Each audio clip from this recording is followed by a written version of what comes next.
Hello everyone. So in today's video, we are going to go over the following paper, Detecting Hate Speech on the World Wide Web. So this is from 2012 and it was published in the proceedings of the second workshop on language and social media. So I love reading such old papers because they give you perspective of how problems were tackled in the pre-transformer era. So at this point, transformers were far from there. Even many other technologies or models which we have were not there. So reading such papers is pretty interesting to get new ideas or trying to find stuff. And it was by William Warner and Julia Hirschberg from the Department of Computer Science of Columbia University.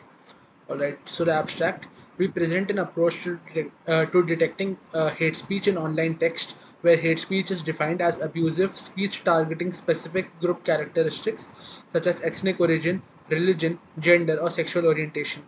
So, since we've covered the paper by Wasim and Hobi, I believe, only Wasim, where he discussed, where they gave the first proper definition of hate speech, which is followed, because at this point there was no standard definition of hate speech.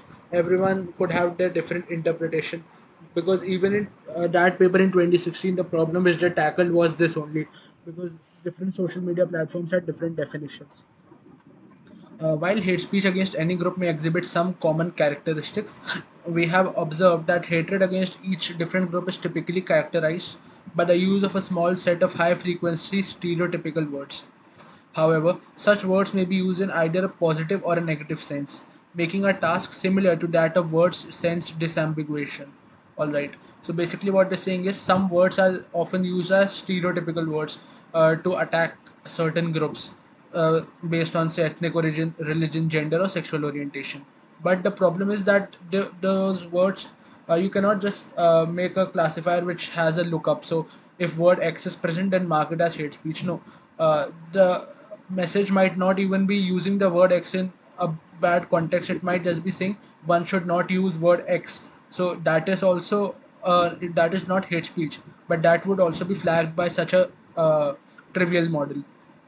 So they essentially they want to differentiate between the words, the same word having different meanings. So, in this chapter, we describe our definition of hate speech, the collection and annotation of our hate speech corpus, and the mechanism for detecting some commonly used methods of evading common dirty word filters.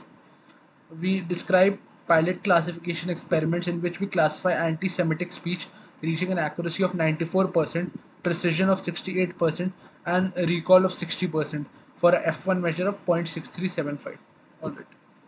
So now, if you used to game in this era, then you might remember that the global chat features in certain games was not very good per se. So basically, it would flag certain words, but another sentence which would not be acceptable now would totally pass at that point of time, because the models were not yet good enough to sort of go into that depth and identify. Alright, so now let's have a look at the introduction. So, hate speech is a particular form of offensive language that makes use of stereotypes to express an ideology of hate. So, Knockleby 2000 defines hate speech as any communication that disparages a person or a group on the basis of some characteristic, such as race, color, ethnicity, gender, sexual orientation, nationality, religion, or other characteristic. So in the US, most hate speech is protected by the First Amendment, which, except for obscenity, fighting words, and incitement, guarantees right to free speech. So basically, except these things, anything else is guaranteed in the US under the First Amendment. And internet commentators exercise this right in online forums such as blogs, newsgroups, Twitter, and Facebook. However, terms of service for such hosted services typically prohibit hate speech. Yahoo Terms of Service prohibits posting content that is unlawful, harmful, threatening, abusive, harassing, torturous, defamatory, vulgar, obscene, libelous, invasive of another's privacy, hateful, or racially, ethnically, or otherwise objectionable. Alright. So basically, even though it is guaranteed by the constitution, platforms themselves have their own rules. So Facebook's terms are similar, forbidding content that is hateful, threatening, or pornographic, incites violence, while user submissions are typically filtered for a fixed list of offensive words. No publicly available automatic classifier currently exists to identify hate speech itself. Alright, so this is really old school. Even though this is just 2012, but even at that, we don't have any classifier at this point, publicly available classifier which is being used. So in this paper, we describe the small amount of existing literature relevant to the topic in section 2. In section 3, we motivate our working definition of hate speech. In section 4, we describe the resources and corpora of hate and non-hate speech we have used. In section 5, we describe the annotation scheme. In section 6, we describe our approach to the classification problem and the features used. We present preliminary results in section 7, followed with an analysis of classification errors in 8, and concluded in section 9 with an outline of further work. Alright, so this is, I guess this introduction was pretty good and made everything clear about what they are going to do. Alright, so for full disclaimer, I won't be reading any of the hateful messages because they are really hateful. You can have a look at them yourself. And I do not have any opinions supporting any of this hate speech. All of this is just for research purposes, so for reading the paper. So previous literature, there's little previous literature on identifying hate speech. So for instance, these guys in 2010 look for internet flames in newsgroup messages using a three-stage classifier. The language of flames is significantly different from hate speech, but their method could inform our work. The primary contribution is a dictionary of 2700 hand-labeled words and phrases. In 2010, the authors Zhu look for offensive language in YouTube comments and replace all but the first letter of each word with asterisks. Again, while the language and the goal is different, the method may have some value for detecting hate speech. So offensive language and hate speech are different. So the difference between the two is, suppose I am targeting a person, just a person, say person X, and not based on any of his affiliations to a particular community, but just on his behavior. Say I say that person X laughs very weirdly, so that is not uh, hate speech, that is offensive to him, or it might not be depending on how close we are. But suppose if I am targeting the entire community which person X belongs to, and say uh, these guys are so and so, etc., then that is constituent of hate speech. If that is offensive, that is hateful in nature.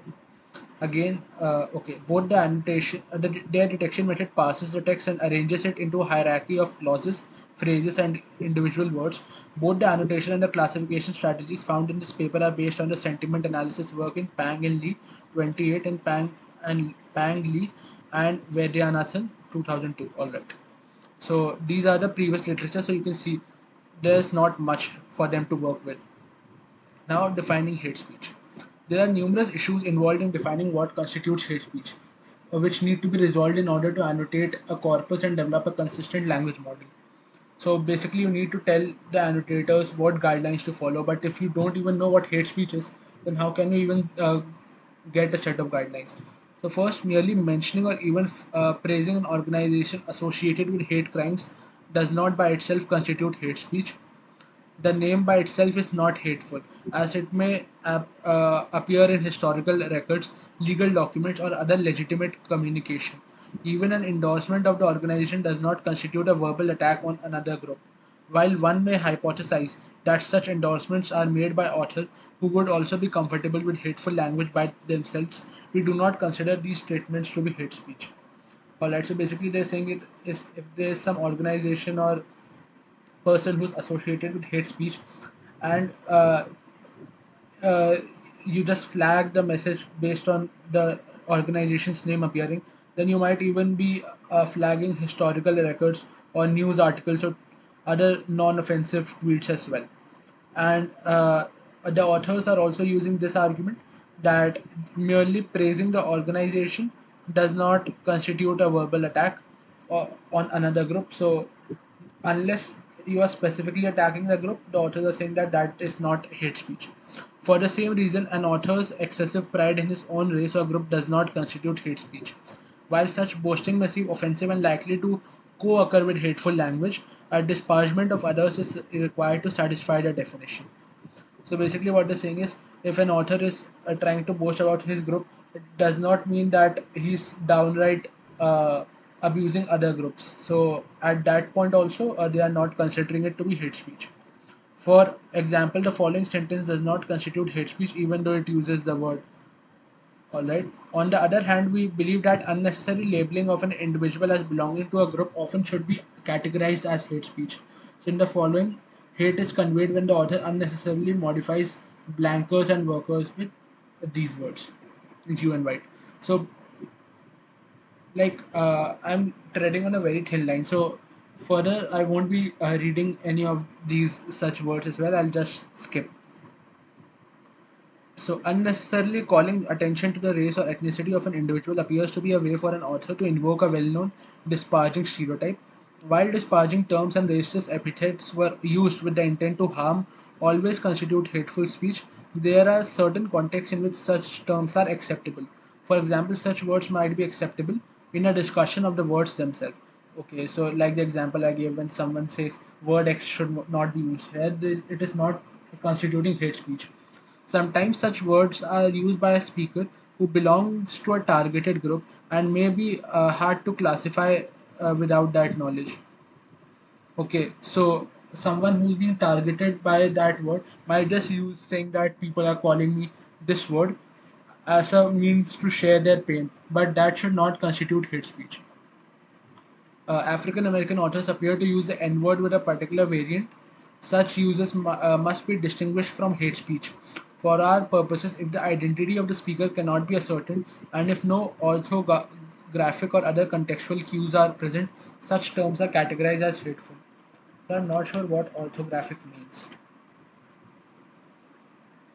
Uh, of relating to being a prepared by orthographic correct in spelling. Uh, okay, so I guess they are trying to use this for relative. I'm not sure. I'll have to look that up. So the resources under corpora, we received data from Yahoo and the American Jewish Congress to conduct our research on hate speech. Yahoo provided data from its news group posts that readers found offensive. The AJC provided pointers to websites identified as offensive. Through our partnership with the American Jewish Congress, we received a list of 452 URLs previously obtained from Josh Attenberg and Provost 2010, which were originally collected to classify websites that advertisers might find unsuitable. After downloading and examining the text from these sites, we found a significant number that contained hate speech according to our working definition. In particular, a significant number were anti Semitic. We noted, however, that sites which appeared to be anti Semitic rarely contained explicit pejorative terms. Instead, they presented scientifically worded essays presenting extremely anti Semitic ideologies and conclusions. Some texts contained frequent references to a well known hate group but did not themselves constitute examples of hate speech. There were also examples containing only defensive statements or declaration of pride rather than an attack directed towards a particular group. So basically, in the dataset, they noticed that people were using fake or false arguments and not directly presenting it as hate speech but as an essay where they were spreading their false propaganda. Also, there were cases where people were endorsing or referencing hate groups, but that itself does not constitute hate speech according to the working definition which the authors had previously discussed. So, in addition to the data we collected from these URLs, Yahoo provided us with several thousand comments from Yahoo groups that had been flagged by readers as offensive and subsequently purged by admins. These comments are short with an average length of 31 words and lack the contextual setting in which they were originally found. Often these purged comments contained one or more offensive words, but obscured with an intentional misspelling, presumably to employ a filter to evade a filter employed by the site. For common racial epithets, alright, I won't be reading any of this. So basically, the people found a workaround. So they used to change the word, tweaks the word slightly. So even though it's obvious that it is the same word, but still it will not be caught easily. The two sources of data were quite different but complementary. The Yahoo comment data contained many examples of offensive language that was sometimes hateful and sometimes not, leading to our hypothesis that hate speech resembles a word sense disambiguation task. Okay, so let's just look at the definition of a word sense disambiguation task to be sure. Word sense disambiguation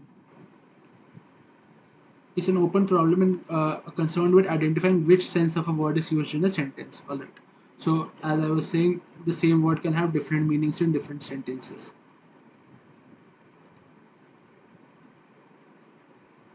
Okay, so for instance, bank account, it is related to bank finance. It is not related to the river bank. An example, in addition, it provided useful examples of techniques used to evade simple lexical filters. Such evasive behavior generally constitutes a positive indicator of hate offensive speech. Yep. So if people did not knew that their messages were going to be allowed, then they would not be using such evasive techniques. Web data captured from Attenborough's URLs tended to include longer text, giving us more context and containing additional lower frequency offensive terms. After examining the corpus, we decided to attempt our first classification experiment at the paragraph level to make use of contextual features.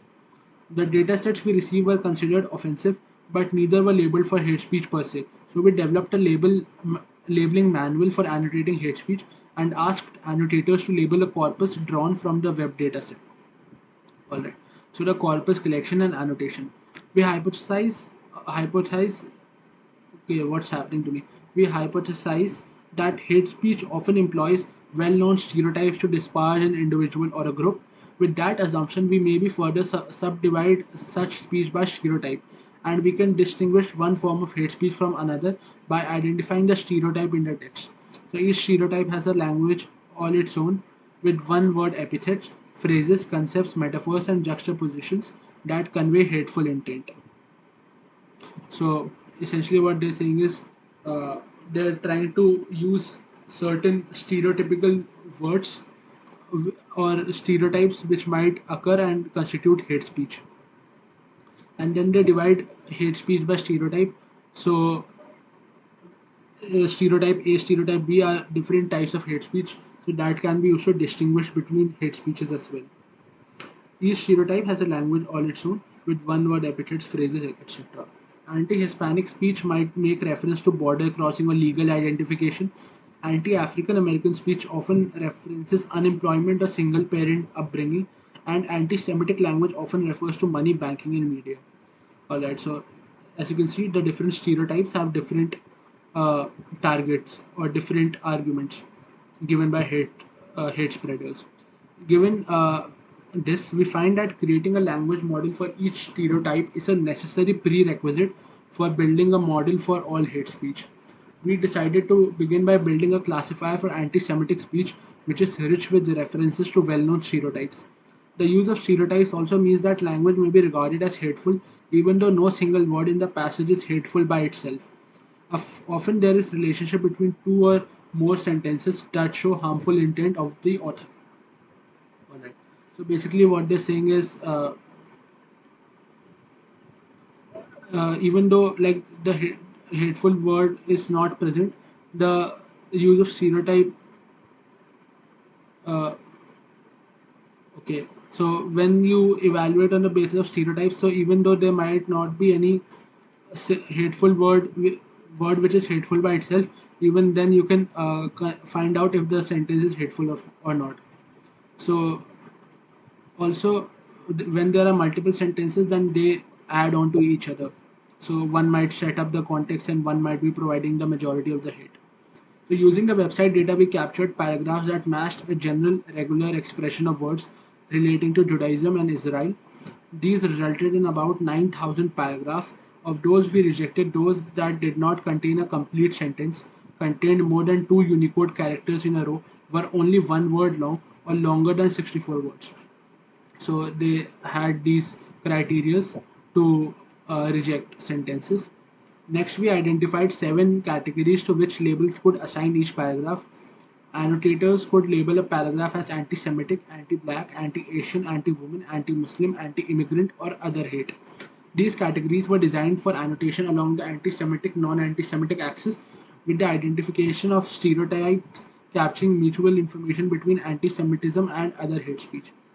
We were interested in the correlation of anti-Semitism with other stereotypes. So essentially, as we discussed, they were focusing on anti-Semitism, but they also created these other labels so they get to know the overlaps between different types of hate speeches. So are people targeting certain groups together, or are certain stereotypes being employed in different groups as well? The categories we chose reflect the content we encountered in the paragraphs that match the regexes. We created a simple interface to allow labelers to assign one or more of the 7 labels to each paragraph.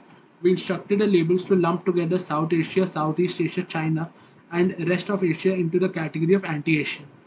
The anti-migrant category was used to label xenophobic speech in Europe and US. Other hate speech was often used for anti-gay and anti-white speech, whose frequency did not warrant categories of their own. So basically, they're talking about the annotation scheme. We examined interlabeler agreement only for anti-Semitic versus other. We had a set of 1,000 paragraphs labeled by 3 different authors. The Fleiss-Kappa interlabeler agreement for anti-Semitic paragraphs versus other was 0.63. We created two corpora from the same set of 1,000 paragraphs. First, the majority corpus was generated from the 3 labeled sets by selecting the label with, with on which the majority agreed. Alright, I should read this again. I got lost for a sec. We generated two corpora for this, the same set of 1,000 paragraphs. Okay, so how did they compute the interlabeler agreement? First, the majority corpus was selected from the 3 labeled sets by selecting the label with on which the majority agreed. Upon examining this corpus with the annotators, we found some cases in which annotators had agreed upon labels that seemed inconsistent with their other annotations. Often they had missed instances of hate speech which they subsequently felt were clear cases. One of the authors checked and corrected these apparent errors in annotator labeling to create a gold corpus. Results for both the original majority class annotation and the gold annotations are present in section 7. Alright, so first of all, they categorized into different corpus categories. Then they had a look at how much agreement was there between the different labelers. So they were using a metric called Fleiss Copper interlabeler agreement for interlabeler agreement, and it was 0.63. So they created two corpora for of set of 1,000 paragraphs, and then the majority corpus was selected from which the 3 labeled sets by selecting the label with on which the majority agreed. So they were looking for labels where the majority of the annotators agreed, and then they had a look at places where uh, they missed certain annotating certain hate speech as hate speech even though it was a clear case. And then one of the authors of the paper corrected these and created a gold corpus. The gold corpus is like the standard against which the performance of the models will be measured. As a way of gauging the performance of human annotators, we compared two of the annotators' labels to the gold corpus by treating their labeled paragraphs as input to a twofold cross-validation of the classifier constructed from the gold corpus. We compute a precision of 59% and recall of 68%.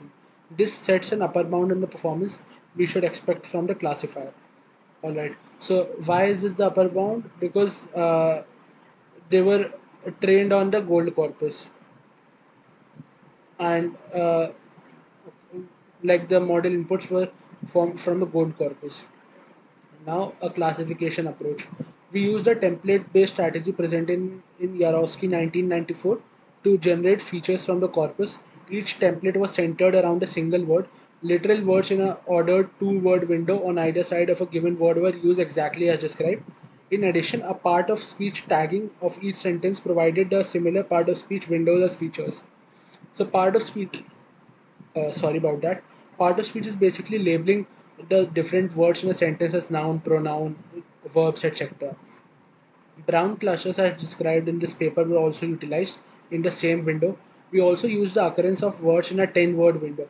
Finally, we associated each word with the other labels that might have applied to the paragraph. So if a paragraph contains the word God were labeled other hate, a feature would be generated associating God with other hate. So uh, other hit, which I'm not sure what this means, but they use it somehow storing the information that uh, the word God was present. We adapted the hate speech problem to the problem of word sense disambiguation. We say that words have a stereotype sense in that they either are anti-Semitic or not, and we can learn the sense of all words in the corpus from the paragraph labels. We used a similar process to the one Yarosky described when he constructed his decision lists, but we expand the feature set, which is termed log likelihood. We will call log odds, and it is calculated in the following way. All right. So basically, instead of log likelihood, they are using something which they created on their own called log odds. So all templates were generated for each paragraph in the corpus, and a count of positive and negative occurrences for each template was maintained. The absolute error of the ratio of positive to negative occurrences yielded the log odds. Because log odds is based on a ratio, templates do not occur at least once as both positive and negative are discarded. A feature is comprised of the template, its logouts, and its sends. So basically, the feature for the models takes the template, the logouts that we computed, and the sends it has. So this created 4,379 features. Then they fed this into SVM classifier. So SVM is a support vector machine, and you can read up about this. I believe this is a very basic machine learning model. So in this model, each feature is a dimension of in a feature vector. We treat the sign as a sense as a sign, one for anti-Semitic and -1 otherwise. And the weight of each feature was the log odd times the sense. The task of classification is sensitive to weights that are large relative to other weights in the feature space. So if there is one weight which is very large, then it would create a huge skewness in the model. So to address this, we eliminated the features whose log odds fell below a threshold of 1.5. The resulting values passed to the SVM ranged from -3.99 to -1.5 and from 1.5 to 3.2, because otherwise the values will be very small. So a value of zero point 0.1 when multiplied further reduces the value and makes it not usable. To find a threshold, we generate 40 models over an evenly distributed range of thresholds and selected the values that optimize the model's F measure and using leave one out validation. We conducted a procedure for two sets of independent data and in both cases ended up with a log odds threshold of 1.5. After the elimination process, we were left with 3537 features. Alright. So they started with 4379 features. Then they used this classifiers, and they also added the label in a vector. They added the sense as one for anti-Semitic, -1 otherwise, and weight for each feature was log or times the sense. And due to this, they were able to eliminate certain features, and they were left with 3537 features. The most significant negative feature was the okay. The most significant positive feature, alright. In an attempt to avoid setting a threshold, we also experimented with binary features, assigning -1 to negative feature weights and +1 to positive feature weights. But this had little effect and are not recorded in the paper. Similarly, adjusting the SVM soft margin parameter C had no effect. So basically, they're describing how they tweak their model. We also created two additional feature sets. The all unigram set contains only templates that are comprised of a single word literal. This set contains 272 features and the most significant remain the word. The most significant anti-Semitic feature with a log odds of 2.28. In the corpus, we developed television figures prominently in conspiracy theories. Our labelers found anti-Semitic. All right. So basically, they're describing the additional feature sets which they created using only unigrams, and then they're describing which words were most frequent or had the highest log odds. But I'm not speaking out the words because I'm not sure if this is if that is the right thing to do. The positive unigram set contained only unigram template with a positive log odds. This set contains 13 features, and the most significant remained television. Alright. So the preliminary results. The baseline accuracy, we established a baseline by computing the accuracy of always assuming the majority classification. So this is naively giving the same output for everything. So if n is the number of samples and np is the number of positive samples, then the accuracy is n minus np over n, because you are always giving the majority, so that is 91%. Now with the classifiers, so for each of the majority and gold corpora, we generated a model for each type of feature template strategy. We use SVM Lite with a light kernel function. We performed 10-fold cross validation for each classifier and recorded the results in table 2. As expected, our result on the majority corpus were not as accurate as those on the gold corpus. Of course, since the gold corpus had better uh, ground truth labels. Perhaps surprising is that the unigram feature set outperformed the full set, with the smallest feature set comprised of only positive unigrams performing the best. So when they measured, they noticed that unigram feature sets were which they had created here. Uh, this part outperformed the full data set feature set. So now error analysis. Table 3 contains a summary of errors. For each classifier, the table reports the two kinds of error: false negative or false positive. So this paragraph is clearly anti-Semitic, and all three annotators agreed. Since the classifier failed to detect the anti-Semitism, we look at this example of false negative for hints to improve recall. So these are the feature templates which we had discussed. So the template literal, the part of speech, then the brown subpart, and so on. These are the accuracies. So when you have all unigram, you get an accuracy of 94. When you have positive unigram, you still get one of 94. Uh, Precision 67, recall 7. Although full classifier gives a better recall in F1, but not by a huge margin. When you use the gold standards, of course, you can see that the results are much better. And human annotators, of course, outperform everything except for the gold all unigram trained model in terms of precision. Now we have the error report. So how many false positives were there or false negatives were there? The linguistic features that clearly flag this paraphrase are anti-Semitic and a skepticism indicating by the phrase. It is possible that the first feature could have been detected by adding parts of speech and brown cluster to the 10-word occurrence window. A method for detecting redundancy might also be employed to detect the second feature. Recent work on emotional speech might also be used to detect third. The following paragraph is more ambiguous. With the word spelled out, the sentence might not be anti-Semitic. Specialized knowledge of stereotypical language and the various ways that authors could mask it could make a classifier's performance superior. So you need more data and different ways in which it is hidden so that a model can learn.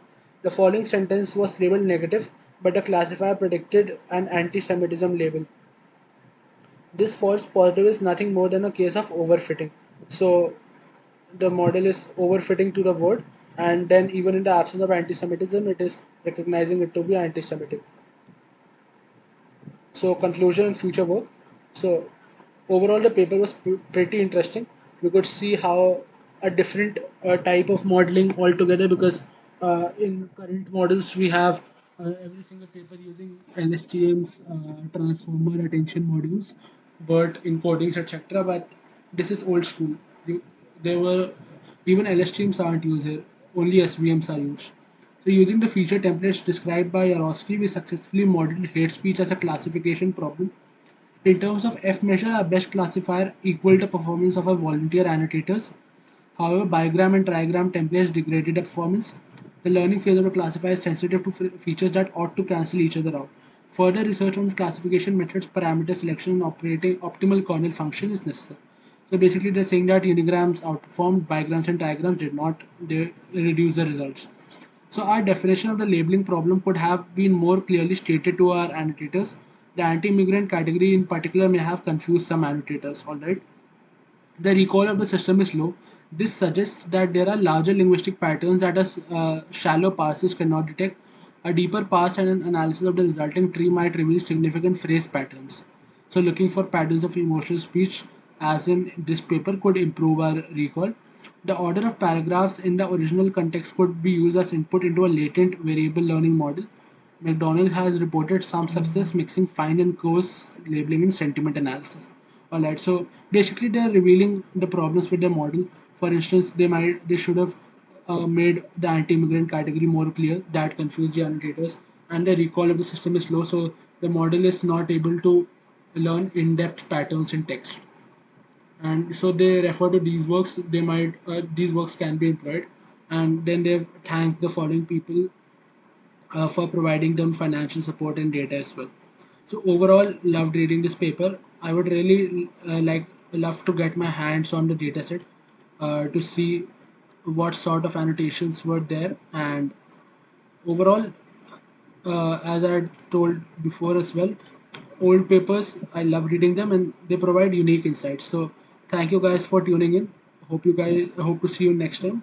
Please like, share, and subscribe, and also comment down below if you want me to try and read some specific paper. Thank you.